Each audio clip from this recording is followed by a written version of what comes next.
What is up, you back again to another video. Today's video, man, I got some cool stuff to go over with you, but I do have a couple of announcements to make here in the beginning.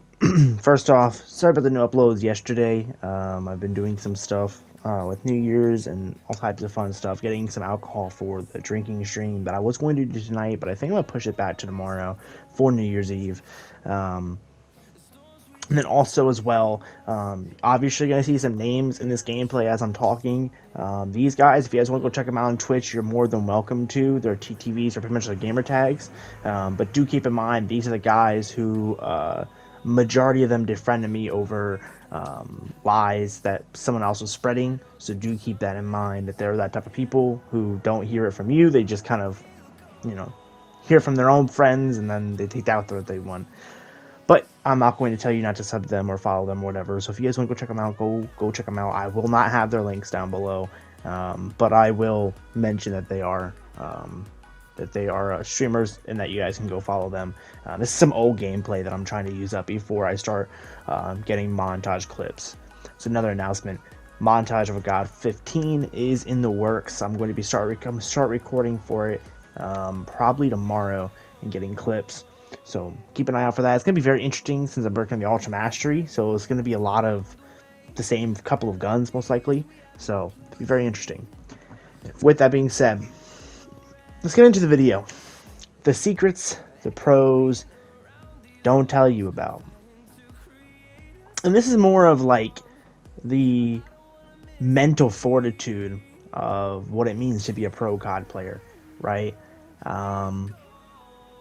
Because it's a lot deeper than I think pros like to let on. A lot of people think like, oh, you're good at the game, then you're a pro, or oh, you go to esports, you're a pro, or you know a lot about the game, so you're a pro, and in a sense that's correct, because my definition of what a pro is very different than, say, an esports player is. Because, and you're gonna hear me say this a lot throughout the video, that esports players are different than pro players. Okay, just because you get paid 50 grand to play the game does not make you a pro.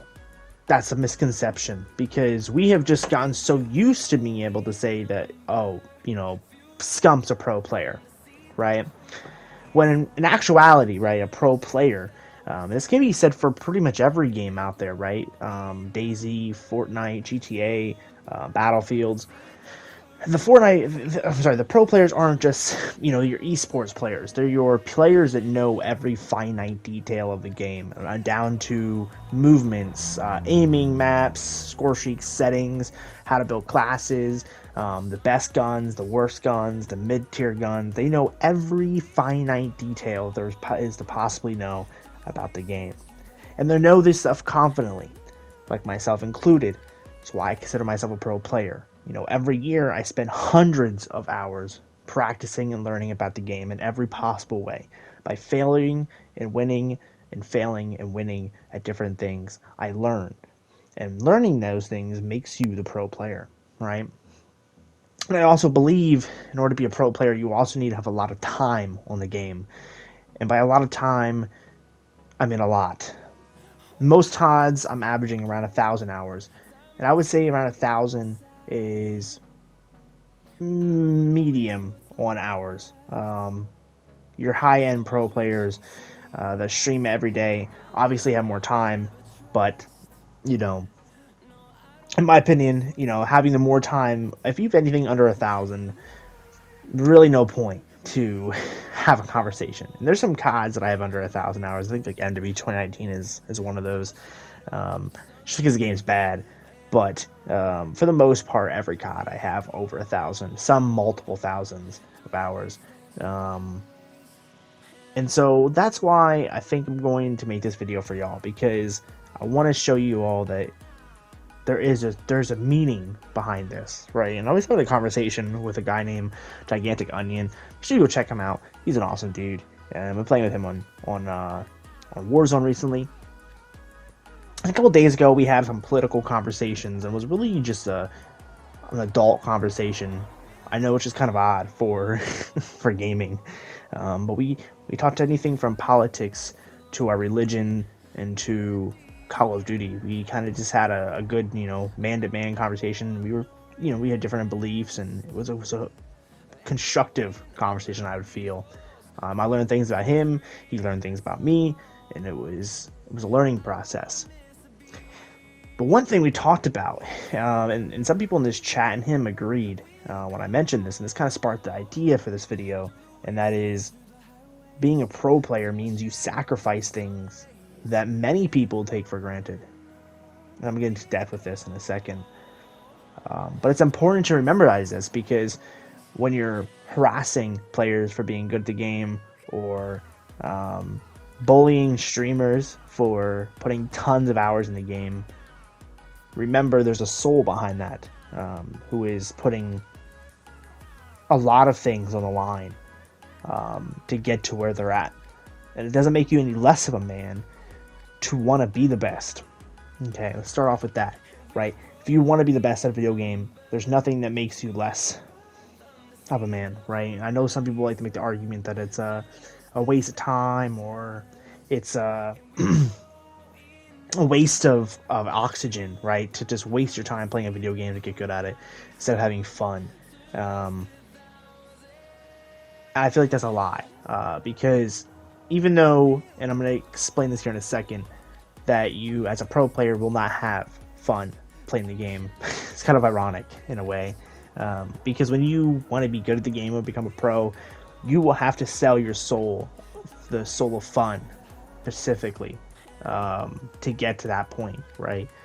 You can't be a good player and have fun. That is just not a thing. Okay, people that say they're having fun and they're dropping high kill games every match, and they're dropping nuclears, and they're getting camos super easily, they're lying to you. As someone who put nearly 500 hours in NW3 since launch, that is almost triple compared to the community. I mean, I've been playing every single day since launch for upwards to 11 to 10 hours, and I didn't have fun.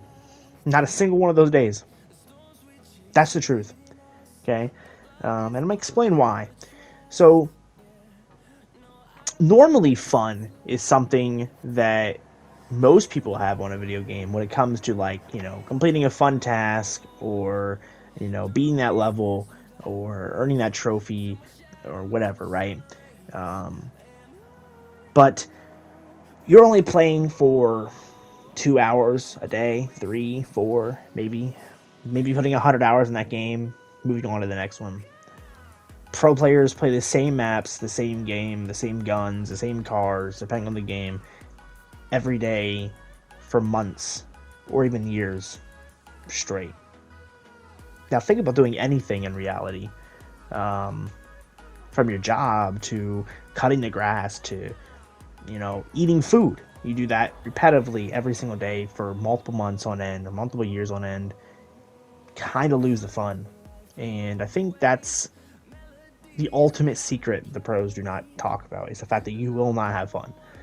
But someone like me, I accepted that a long time ago, back when I first started Call of Duty, and I found out that I wanted to do this professionally. It took me a long time to get used to not having fun, but now I'm so used to not having fun that it's not even a thought in my mind. Those kind of videos kind of out of the ordinary for me, but I wanted to be honest with y'all, because Call of Duty isn't a game for everybody, right? Any game playing professionally is not for everybody, right? But if it is, then you have to be willing to sacrifice fun and enjoyment sometimes in order to be the best. Which sucks, but it is the truth. I think the saddest part of it all, though, at least for me, is I forgot what it's like to have fun on a game that's not going positive, right? Because just like you don't have fun when you're playing positive, you also don't have fun when you go negative, so it's almost a completely funless environment. But I don't know how that feels, because if I'm going negative, I'm leaving, and I'm going on to the next match. If I stay in a match, I get angry and break things or rage, which is obviously funny for some people, but obviously mentally draining for the person partaking in this act. And so, To those out there who play video games, don't play professionally, who just play for fun, please let me know down below. What is it like? Describe your experiences, because I would love to know.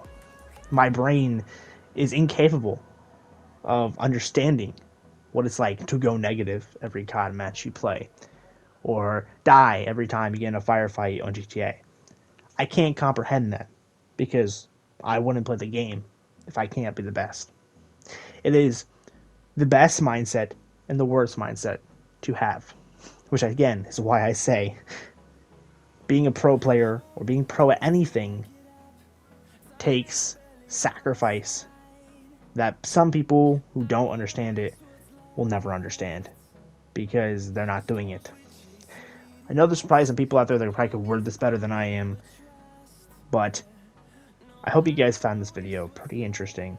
And if you guys want me to go break down more things about what it means to be pro, or if you guys want me to go into more depth with this stuff, I'd love to. I think it's great. I love the psychology behind being good at video games, or being good at anything really, because the best of the best in our world had to endure a lot of pain and still endure it while being successful. But the question remains, is it worth it? Well, I don't know. I'm still grinding. And as always, thank you guys for watching, and I'll see you guys in the next one. Peace.